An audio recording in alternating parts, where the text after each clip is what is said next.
ನಾವು ಕೆಲಸ ಮುಗಿಸ್ಕೊಂಡು ಬರ್ತಾಯಿದ್ರಿ. ಬರ್ಬೇಕಾದ್ರೆ ಮುಂದೆ ಟ್ಯಾಕ್ಟ್ರಿ ಹೋಗ್ತಾಯಿತ್ತು. ಸೇಫ್ ಎಕ್ಸ್‌ಪ್ರೆಸ್ ಹತ್ರ ಬಂದಾಗ ಏನು ಮಾಡಿದ್ರು, ಟ್ಯಾಕ್ಟ್ರಿ ಸಡನ್ನಾಗಿ ನಿಲ್ಲಿಸ್ಬಿಟ್ಟ. ಸಡನ್ನಾಗಿ ಅವ್ನು ನಿಲ್ಲಿಸಿದ ತಕ್ಷಣ ಸೇಫ್ ಎಕ್ಸ್‌ಪ್ರೆಸ್ಸಿಂದ ಗಾಡಿ ಒಂದು ಟ್ರಕ್ ಆ ಕಡೆಯಿಂದ ಬಂದ್ಬಿಡ್ತು. ಟ್ಯಾಕ್ಟ್ರಿ ಲೆಫ್ಟ್ ಸೈಡ್ಗೆ ಎಳೆದ್ಬಿಟ್ಟು ಇವರು ರೈಟ್ ಸೈಡ್ಗೆ ಎಳೆದ್ಬಿಟ್ರು. ನಾನು ಸೆಂಟ್ರಲ್ಲಿದ್ದೆ. ಸೆಂಟ್ರಲ್ಲಿ ಬರೋವಾಗ ಅವ್ನು ಡ್ರೈವರ್ಗೆ ಹೇಳ್ತಾ ಇದ್ದೆ, ಗಾಡಿ ಮುಂದೆ ನಾನು ಇದ್ದೀನಿ ಅವ್ನು ಹೇಳ್ತಾಯಿದ್ರು. ಮೇಲೆ ಬಂದ್ಬಿಟ್ಟ. ಬಂದಿದ್ದ ತಕ್ಷಣ ಇಳಿದ್ಬಿಟ್ಟು ಗಾಡಿ ಹಿಂದೆ ಕೇಳ್ಕೊಂಡು ಸೈಡ್ಗೆ ಬಂದುಬಿಟ್ಟು ನಿಲ್ಲಿಸ್ಬಿಟ್ಟು ಹೋಗಿ ಸೆಕ್ಯೂರಿಟಿಗೆಲ್ಲ ಇನ್ಫಾರ್ಮ್ ಮಾಡಿದೆ. ಈ ಥರ ಆಗ್ತಾಯಿದ್ದಪ್ಪ, ನಿಮ್ಮ ಇನ್ಚಾರ್ಜ್ನ ಕರೀರಿ ಅಂತ. ಒಂದು 2-3 ಸರಿ ಹೋಗಿ ನಾನು ಹೇಳಿದೆ. ಅವ್ರು ಯಾರನ್ನೂ ಕರೆಸಿಲ್ಲ. ಮತ್ತು ಅದಾದಮೇಲೆ ಒಂದು ಅರ್ಧ ಗಂಟೆ ಬರ್ತಾರೆ ಅಂತ ಹೇಳಿದ್ರು. ಅರ್ಧ ಗಂಟೆ ಅಲ್ಲೇ ವೇಟ್ ಮಾಡಿದೆ. ಅಷ್ಟೊತ್ತಿಗೆ ಇವರು ನಮ್ಮೂರವರು ಚಂದ್ರಪ್ಪ ಮತ್ತು ಶ್ರೀನಿವಾಸು, ಮಹೇಶು, ಮಂಜುನಾಥು, ಮಲ್ಲೇಶು, ನವೀನು, ಸಂತೋಷು, ಸುಭಾಷು, ವೆಂಕಟೇಶು, ಇನ್ನೂ ಒಂದು 10-15 ಜನ ಇದ್ದರು. ಅವರೆಲ್ಲ ಒಟ್ಟಿಗೆ ಬಂದರು. ಒಟ್ಟಿಗೆ ಬಂದಿದ ತಕ್ಷಣ ಅಲ್ಲಿ ಟ್ಯಾಕ್ಟ್ರಿ ಅಡ್ಡ ನಿಲ್ಲಿಸಿದ್ರು. ಸೇಫ್ ಎಕ್ಸ್‌ಪ್ರೆಸ್ ಹತ್ರ, ರಾಮಚಂದ್ರ ಗೇಟಿಂದ ಒಳಗಡೆ. ಗಾಡಿ ಡ್ರೈವರ್ ಬಂದು ಮುಂದೆ ಅಡ್ಡ ಹಾಕಿದ್ದ.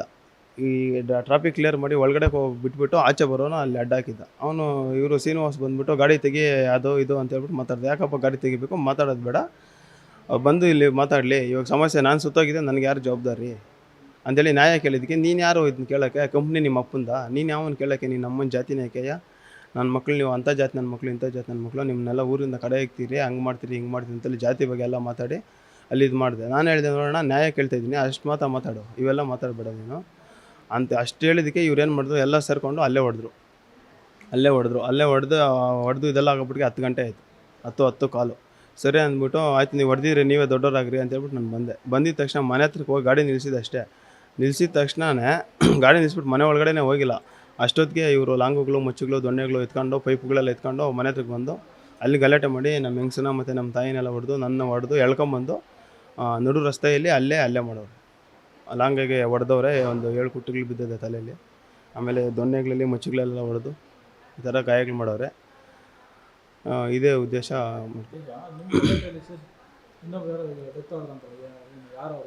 ಅವ್ರಿಗೆ ಯಾರಂತ ನನಗೆ ಅವಾಗ ಗೊತ್ತಿಲ್ಲಣ್ಣ. ಅದು ನನಗೆ ತಲೆಯಲ್ಲಿ ಏಟು ಬಿದ್ದಿದ ತಕ್ಷಣ ಇವ್ರು 4 ಜನ ಬಂದುಬಿಟ್ಟು ಉಸಿರಾಡೋಕ್ಕಾಗ್ದಿರ ಮೂಗು ಬಾಯಿ ಮತ್ತು ಗಂಟ್ಲು ಹಿಡ್ಕೊಬಿಟ್ರು.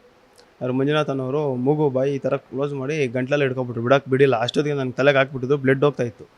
ಬ್ಲಡ್ ಹೋಗಿದ ತಕ್ಷಣ ಅಲ್ಲಿ ಎದ್ದು ಈ ಕಡೆ ಬಂದೆ. ನನಗೆ ಜ್ಞಾನ ಇಲ್ಲ. ಅಷ್ಟೊತ್ತಿಗೆ ಏನು ಮಾಡಿದ್ರು, ಎಲ್ಲರೂ ಯಾರನ್ನೋ ಒಬ್ರು ಓಡಿಸ್ಕೊಂಡು ಹೋಗ್ತಾಯಿದ್ರು. ಅಲ್ಲಿ ಬಂದಿದ್ದವ್ರು ಎಲ್ಲರೂ ಓಡಿಸ್ಕೊಂಡು ಹೋಗಿದ್ರು.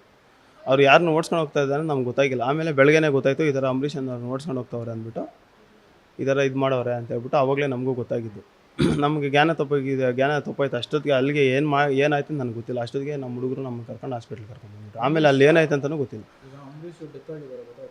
ಅದು ಇಲ್ಲಿ ಬೆಳಗ್ಗೆ ಇವಾಗ ಹೇಳಿದ್ರು ನಮ್ಗೆ ಈ ಥರ ಆಗಿದೆ ಅಂತ. ರಾಮಚಂದ್ರನೇ. ಒಟ್ಟು ನಮಗೂ ಅವ್ರಿಗೂ ಅಷ್ಟೊಂದು ಟಚ್ ಇರಲಿಲ್ಲ. ನಾವು ಬೆಳಗ್ಗೆ ಹೋದರೆ ಕೆಲಸಕ್ಕೆ ಸಾಯಂಕಾಲನೇ ಬರೋದು, ನಾವು ಎಲ್ಲಿ ಹೋಗಲ್ಲ. ಅದಕ್ಕಿಂತ ಮುಂಚೆ 12-13 ವರ್ಷ ನಾವು ಏರ್ಪೋರ್ಟಲ್ಲೇ ಇದ್ದಿದ್ದು. ಅಷ್ಟೊಂದು ಇದಿರಲ್ಲ ನಮಗಿಲ್ಲಿ.